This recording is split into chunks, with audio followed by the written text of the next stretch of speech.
அன்பார்ந்த பெரியோர்களே,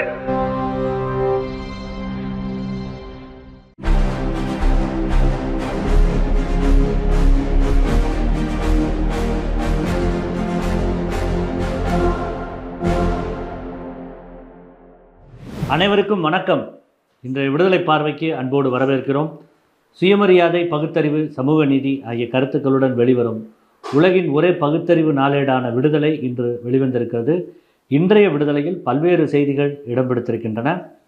எதிர்க்கட்சிகள் ஆளும் மாநிலங்களில் பிஜேபி வெற்றி பெறவே எஸ்ஐஆர் கொண்டு வரப்பட்டுள்ளதா எனவும், சிபிஐ, வருமான வரித்துறை, அமலாக்கத்துறை போன்றவற்றோடு எஸ்ஐஆரை கூட மோடி பிஜேபி அரசின் புதிய அங்கமாக ஆக்கப்பட்டுள்ளது, தேர்தல் ஆணையமும் சந்தேகத்திற்கு அப்பாற்பட்டு செயல்படவில்லையே என்று தமிழர் தலைவர் ஆசிரியர் அவர்கள் முக்கிய அறிக்கை விடுத்திருக்கிறார்.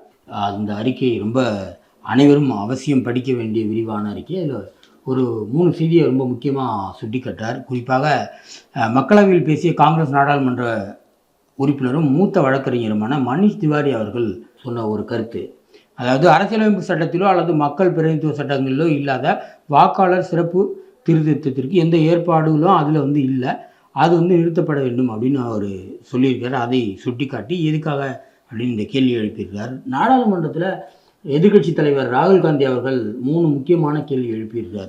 ஒன்று தேர்தல் ஆணையரை தேர்ந்தெடுக்கிற குழுவில் எந்த காரணத்துக்காக உச்சநீதிமன்றத்தினுடைய தலைமை நீதியை எதுக்காக நீக்கினீங்க அப்படின்னு ஒரு கேள்வி எழுப்பியிருக்கிறாரு. அப்புறம் தேர்தல் ஆணையர்கள் பதவியில் இருக்கும்போது அவங்க எந்த தப்பு செஞ்சாலும் அந்த காலத்திலோ அதுக்கு பின்னாடியோ அவர்கள் எந்த விதத்திலும் தண்டிக்க முடியாத அளவுக்கு அவங்களுக்கு ஒரு இம்யூனிட்டி பவரை உருவாக்குகிற ஒரு சட்டத்தை ஏன் இயற்றினீர்கள்? அப்போ அவங்க தப்பு பண்ண மாட்டாங்களா? பண்ணால் அவங்கள தண்டிக்க முடியாத சூழலை ஏன் ஏற்படுத்தி இருக்கிறீர்கள் அப்படிங்கிறது. 3வதாக முக்கியமான கேள்வி, தேர்தல் நடக்கிறப்போ அந்த சிசிடிவி அதை 45 நாள் வச்சுருந்தா போதும் அப்படின்னு நீங்கள் ஒரு சட்டத்தை விதிமுறையை உருவாக்குறீங்களா, அதுக்கு என்ன காரணம் அப்படின்னு சொல்லி கேள்வி எழுப்பியிருக்கிறார். இந்த 3 கேள்வியையும் வெளிப்படுத்தி ஆசிரியர் அவர்கள் இந்த அறிக்கை எழுதியிருக்கிறார். ஜனநாயகத்தை காப்பாற்றுவதில் மிக முக்கியமான கடமையாற்ற வேண்டும், வாளாயிருக்காமல் இது தொடர்பான பிரச்சாரத்தை முன்னெடுக்க வேண்டும் என்று அவரது அறிக்கையில் கேட்டுக்கொண்டிருக்கிறார். எந்த ஷா வந்தால் என்ன, எத்தகு சூழ்ச்சி திட்டம் போட்டால் என்ன, ஒவ்வொரு வாக்குச்சாவடியும் எங்களது கருப்பு சட்டை படை தக்க பாடம் புகட்டும் என்று திமுக தலைவர் முதலமைச்சர் மு.க. ஸ்டாலின் அவர்கள் என் வாக்குச்சாவடி வெற்றி வாக்குச்சாவடி நிகழ்ச்சியில் பங்கேற்று உரையாற்றியிருக்கிறார். 6,80,000 வாக்குச்சாவடி பணி தோழர்கள், அதாவது களப்பணியாளர்கள் திராவிட முன்னேற்ற கழகத்தில் இருக்காங்க. அவங்களுக்கான வேண்டுகோளுக்கு பல்வேறு செய்திகளை சொல்லியிருக்கிறாரு. இந்த வாக்குச்சாவடிக்கு 440 வாக்குனா அந்த 440 வாக்குக்கு நாம் பொறுப்பேற்க வேண்டும் என்கிற அந்த உணர்வோடு செயல்பட வேண்டும். யார் வந்தாலும் நம்ம அதை பற்றி கவலைப்படக்கூடாது, நாம் வெற்றி பெறுவோம் அப்படின்னு அவரோட அறிக்கையில் குறிப்பிட்டிருக்கிறார். இந்த தலையங்கம் பார்த்திங்கன்னா ரொம்ப முக்கியமான ஒரு செய்தி. தலையங்கத்தை அவசியம் வாசகர்கள் படிக்க வேண்டும். அதில் நீட் தேர்வுக்கு சீர்திருத்தம் பண்ணணும், கோச்சிங் சென்டர் போய் தான் பாஸ் பண்ண முடியுங்கிற ஒரு சூழல் இருக்குது, அதனால் சீர்திருத்தம் பண்ணணும் அப்படின்னு சொல்லி அதுக்கு ஒரு உயர்மட்ட குழு ஆலோசித்து வருவதாக செய்தி. அந்த செய்தியை ஒட்டி தான் இந்த தலையங்கம் எழுதியிருக்கிறாங்க. அதுக்கு தான் பல்வேறு விளக்கங்கள் எழுதிடுவாங்க, எப்படியெல்லாம் செஞ்சாங்க, என்னென்ன மோசடியெல்லாம் செஞ்சாங்க, வினாத்தாள் திருட்டு, அது இல்லாமல் வேறு எப்படியான மோசடிகள்லாம் செஞ்சாங்க அப்படிங்கிறதெல்லாம் எழுதிட்டு, இதில் எப்படி நீட் தேர்வு எப்படி ஒரு மாணவனுடைய திறமையை எப்படி நிர்ணயிக்கும்? 10ஆம் வகுப்போ 12ஆம் வகுப்போ அவன் படித்து எழுதுறான்னா எல்லாருக்கும் சமமான வாய்ப்பு, எல்லாரும் பள்ளிக்கூடத்தில் படிக்கிறான் எழுதுகிறான்.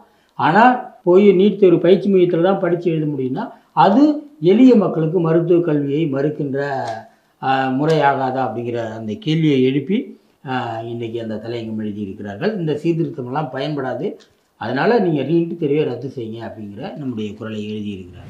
நிதி ஒதுக்கீட்டில் பாரபட்சம்.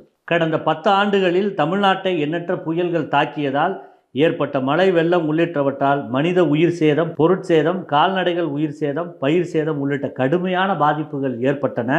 இந்நிலையில் பெரும் இழப்பு மற்றும் சேதங்கள் உள்ளிட்ட பாதிப்புகளுக்காக மாநில அரசு சார்பில் 24,679 கோடியே 77 லட்சம் ரூபாய் பேரிடர் கால நிவாரண நிதி வழங்க வேண்டும் என்று ஒன்றிய அரசிற்கு தமிழ்நாடு அரசு கோரிக்கை விடுக்கப்பட்டிருந்தது. ஆனால் பிரதமர் மோடி தலைமையிலான ஒன்றிய பாஜக அரசோ மிக சொற்பமான நிதியை மட்டும் அறிவித்து இதுவரை வழங்கியுள்ளது. அந்த வகையில் கடந்த 10 ஆண்டுகளில் 24,679 கோடியே 77 லட்சம் ரூபாய் பேரிடர் கால நிவாரண நிதி கோரப்பட்ட நிலையில் ஒன்றிய அரசோ வெறும் 4,136 கோடி ரூபாய் நிதியை மட்டுமே வழங்கியுள்ளது. இது கோரப்பட்ட நிதியில் வெறும் 17% மட்டுமே இருக்கிறது. இதனால் ஒவ்வொரு ஆண்டும் மாநில அரசு தனது சொந்த நிதியை பயன்படுத்தி மழை சேதங்களை சீர் செய்து வருவதுடன் விவசாயிகள் மற்றும் பொதுமக்களுக்கு உரிய நிவாரணமும் வழங்கி வருவது என்பது குறிப்பிடத்தக்கது. சில செய்திகளை குறுஞ்செய்திகளாக பார்க்கலாம். ஆசிரியர் தகுதி தேர்வை தற்போது பணியில் இருக்கும் ஆசிரியர்கள் அனைவருக்கும் இந்தியா முழுமைக்கும் விலக்கு அளித்திட வேண்டும் என்று ஆசிரியர் அமைப்புகள் ஒன்றிய அரசுக்கு கோரிக்கை விடுத்துள்ளன. துபாயிலிருந்து சென்னை வந்த விமானத்தில் 11.50 கோடி ரூபாய் மதிப்புள்ள தங்கத்தை கடத்தி வந்த விமான ஊழியர்கள் 2 உட்பட 5 பேரை கைது செய்துள்ளனர். ஒரே நாடு ஒரே தேர்தல் திட்டம் கூட்டாட்சி தத்துவம் மற்றும் மாநிலங்களின் உரிமைக்கு எதிரானது என்று நாடாளுமன்ற குழுவின் முன் கபில் சிபில் எதிர்ப்பு தெரிவித்தார். முக்கிய பிரச்சனைகளை திசை திருப்பவே வந்தே மாதரம் பாடல் தொடர்பான விவாதத்தை மோடி கையில் எடுத்திருப்பதாக நாடாளுமன்ற உறுப்பினர் பிரியங்கா காந்தி விமர்சித்துள்ளார். நாடாளுமன்றத்தில் நடக்கும் சிறப்பு விவாதத்தில் பங்கேற்ற அவர் மக்கள் நலன் சார்ந்த பிரச்சனைகளில் ஒன்றிய அரசிடம் ஒரு தீர்வும் இல்லை என சாடியுள்ளார். மேலும் கடந்த காலத்தை பற்றி மட்டுமே பாஜக பேசி வருவதாகவும் குற்றம் சாட்டியிருக்கிறார். டிஎன்பிஎஸ்சி மூலமாக வருவாய்த்துறைக்கு தேர்வான 476 பேருக்கு பணி நியமன ஆணையை முதலமைச்சர் மு க ஸ்டாலின் வழங்கினார்.